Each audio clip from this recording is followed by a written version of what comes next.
बिस्मिल्लाहिर्रहमानिर्रहीम। अस्सलाम वालेकुम student, welcome to my YouTube channel math buzz.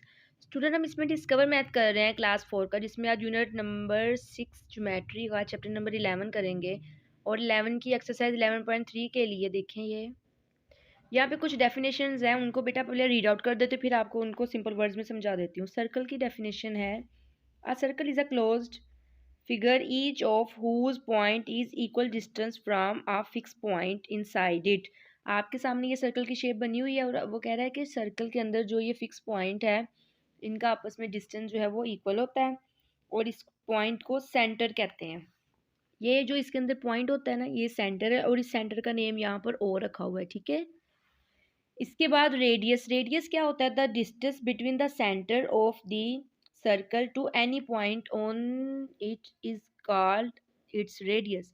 अब आपको बेटा यहाँ पर कहा हुआ है कि जैसे ये इसका यहाँ पे बना हुआ है, मैं आपको समझाती हूँ, लेकिन ये देखें, अब ये सेंटर है, सेंटर से अगर मैंने इस साइड पे ले गई हूँ, तो ये जो मैंने यहाँ से यहाँ लाइन लगाई है, इस लाइन का नाम मैं अगर ए रख देती हूँ, तो ओ से ए इसका रेडियस है। जैसे यहाँ पर ये देखें, ओ से ये ए, इस टाइप में लाइन लगाई हुई है, ये ओ से ए इसका रेडियस है।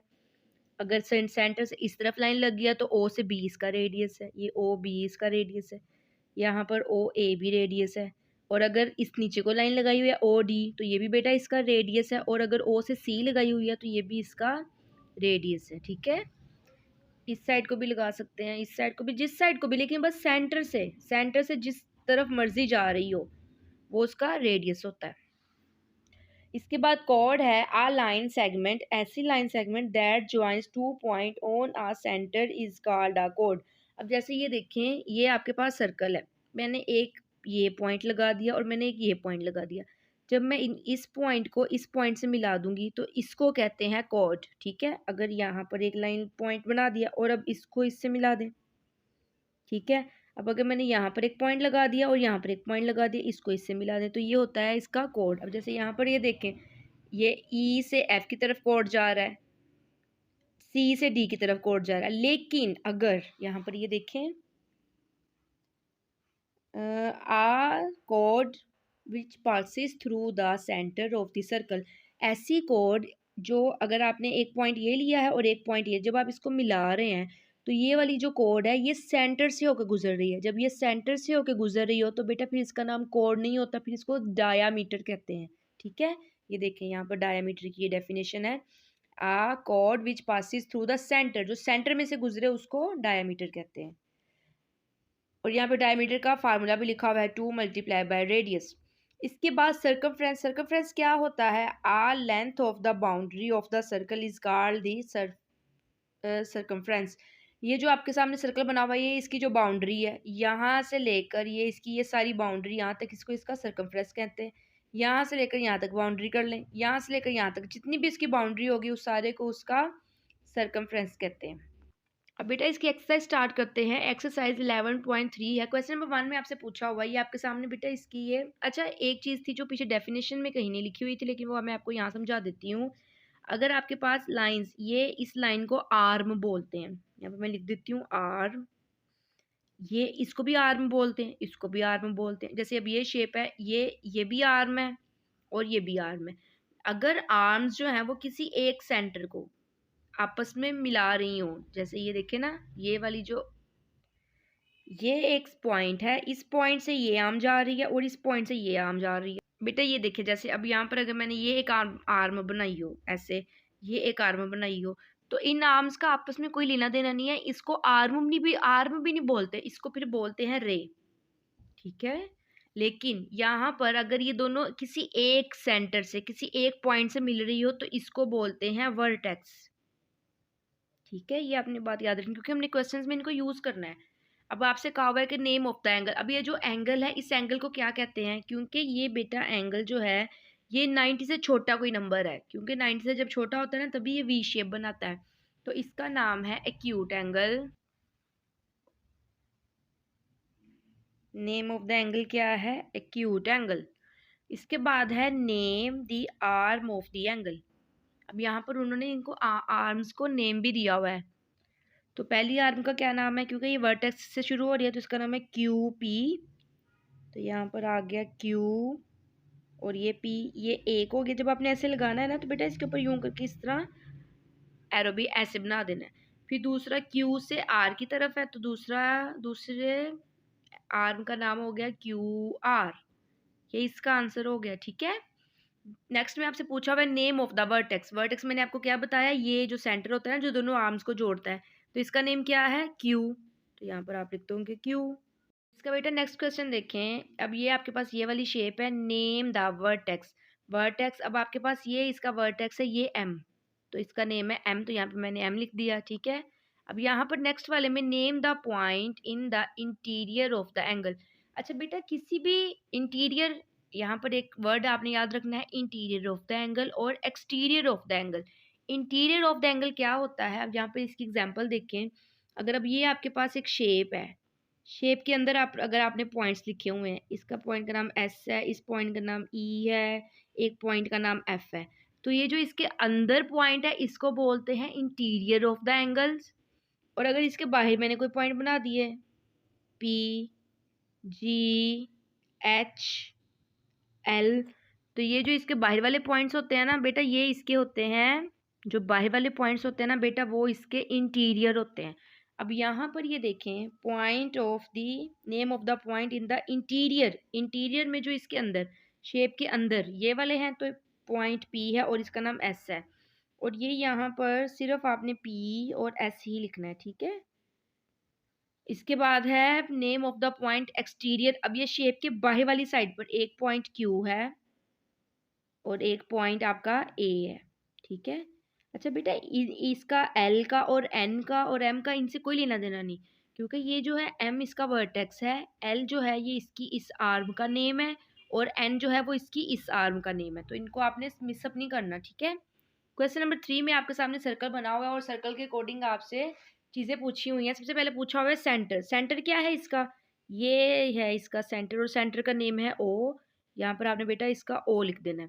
रेडियस, रेडियस मैंने आपको बताया था सेंटर से जो लाइन होती है सर्कल के साथ लगी हुई, तो ये यहाँ से यहाँ तक गई है तो इसका नाम है OE, तो ये इसका रेडियस हो गया। अकॉर्ड, कॉर्ड क्या होता है, अगर सर्कल में एक पॉइंट दूसरे पॉइंट से मिल रहा हो तो ये A और B है।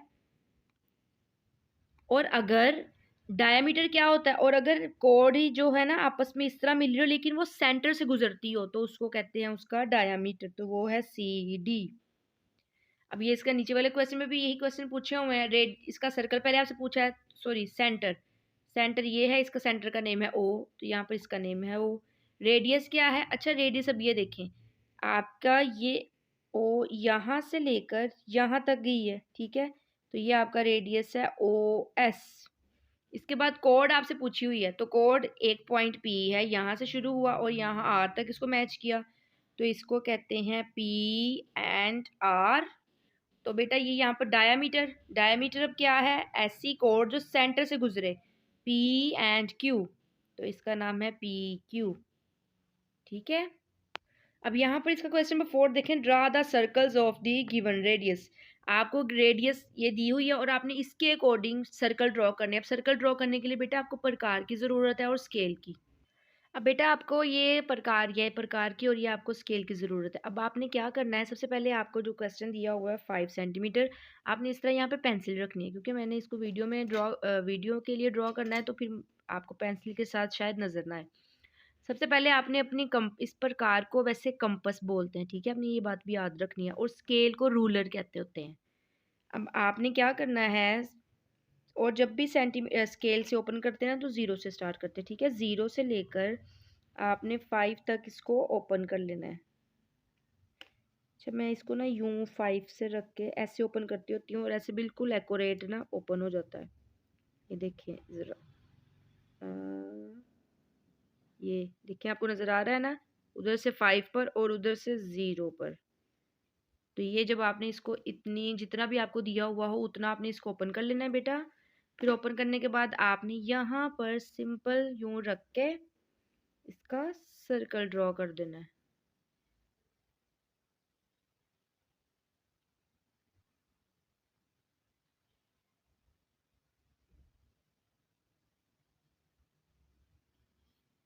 ये आपका बेटा सर्कल ड्रॉ हो गया। और सर्कल ड्रॉ करने के लिए अगर आपको नज़र आ रहा हो तो ये जहाँ पर हमने प्रकार को यू रखा था वो बेटा हमारा सेंटर बन जाता है, ठीक है। यहाँ पे प्रकार का आपको नज़र आ रहा होगा छोटा सा, तो मैं इस पे यहाँ पे डॉट लगा रही हूँ और मैं सेंटर का नेम ओ ही रख रही हूँ। और फिर जब आपने इसको सेंटर को ड्रॉ कर लेना है ना, फिर आपने क्या करना है, सेंटर से एक लाइन ड्रॉ कर देनी है जिसको हम रेडियस बोलते हैं। तो वो बेशक इस साइड को कर दे, बेशक उस साइड को, जिस साइड को मर्जी, हम पढ़ चुके हैं जिस साइड को मर्जी कर सकते हैं। यहाँ पे मैंने ऐसे ड्रॉ कर दी। कितने का रेडियस है, 5 सेंटीमीटर, तो आपने यहाँ पे 5 सेंटीमीटर लिख देना है। ये पहले का आंसर। अब बेटा इसका नेक्स्ट क्वेश्चन है 3 सेंटीमीटर। तो अब आपने क्या करना है, कंपास को रूलर के साथ 3 सेंटीमीटर ओपन कर लेना है। ये देखें 3 सेंटीमीटर तक थोड़ा सा ज़्यादा लग रहा है, ये लें 3 सेंटीमीटर, ये पूरा ओपन हो गया। 3 सेंटीमीटर जब आपने ओपन कर लेना है तो अब आपने यूं ही रख के इसको 3 सेंटीमीटर का सर्कल ड्रॉ कर देना है।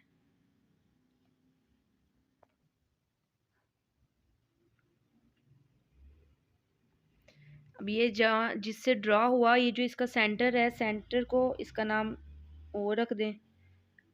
और अब आपने पहले उस साइड पे लाइन लगाई थी, इस साइड पे, ताकि आपको समझ आ जाए कि जिस साइड को मर्जी लगा सकते हैं। ये हो गया 3 सेंटीमीटर, ठीक है। ये इसका सेकंड का आंसर आ गया। अब इसका सी वाला पार्ट है 4.6 सेंटीमीटर। तो अब आपने से यहाँ पे 4 वाला नहीं, सी वाला नहीं बनेगा, पहले डी वाला बना लेते। डी वाला है 2.8 सेंटीमीटर। सिंपल। अब आपने क्या करना है, यहाँ पर अपनी कंपास को रख के ये 2.8 का, ये देखें 2.8 का ओपन हो गया, ये 2.8 पूरा ओपन हो गया, ठीक है।